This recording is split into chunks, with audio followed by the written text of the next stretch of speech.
Hi everyone! My name is Pele Renata and welcome to the second episode of my mini-series where I explore the foam stamps and different mediums.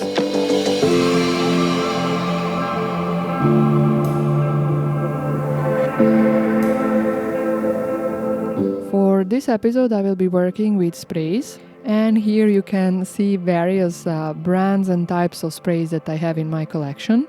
But for the first experiment I will start with distress oxides, and I am spraying them on mixed media paper, but I am also spraying some water over them. Distress oxide sprays are water reactive dye and pigment inks, so of course when working with them I will have to use some water to get the most fun results. The stamp that I am using is a Joggles foam stamp, and it is called Starry Night Spiral. As I said, I will be using water to make the ink lift technique, as I really like the result it gives when you combine with distress oxides. But as I still had some ink on my glass mat, I decided to try some stamping with distress oxides as well. And this time I will use a foam stamp called Script. And just look how many different shades of color I got by just using 2 distress oxide sprays.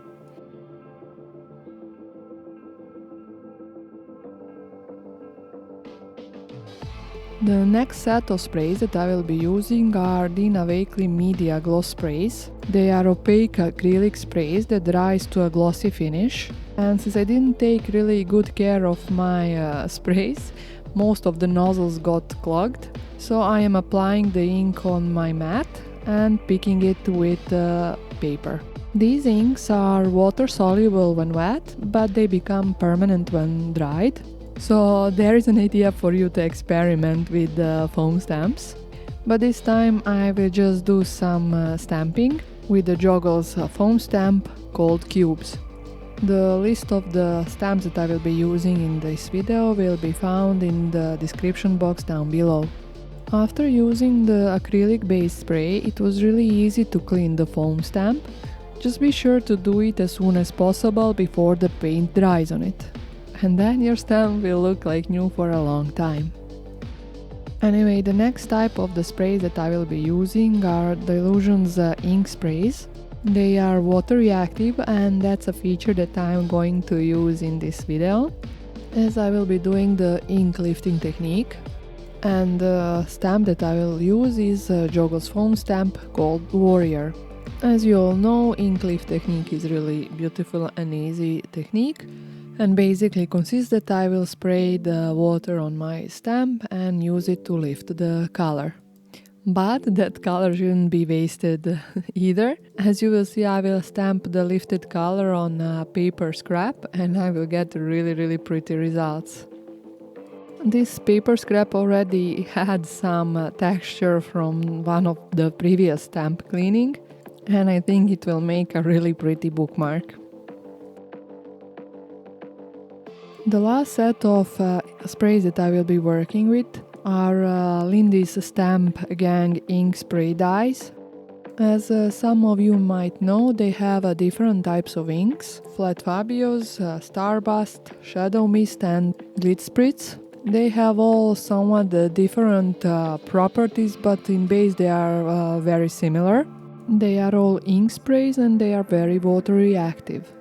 In this experiment I sprayed 2 inks and sprayed water over them, but while drying I was picking that ink which stayed on my glass mat to get more interesting background. Now I will do some stamping, and for that I will use the Moon Shadow Mist. They are all walnut ink based, which gives them beautiful sepia tones beside the base color and some shimmer.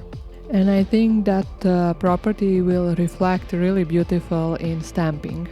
The stamp that you can see me using is Joggles foam stamp called Peacock Spirals. This stamping will give somewhat grungy effect, but it still gives a beautiful shimmer.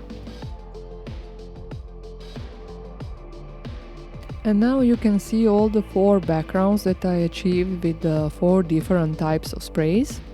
And I think I managed to achieve really unique result for each one of them. even though I use some quite similar techniques. Anyway, thank you for watching, and if you are curious how well foam stamps work with acrylic paints, subscribe to my channel and hit that little bell button to get the notification of when I post my next video. Bye!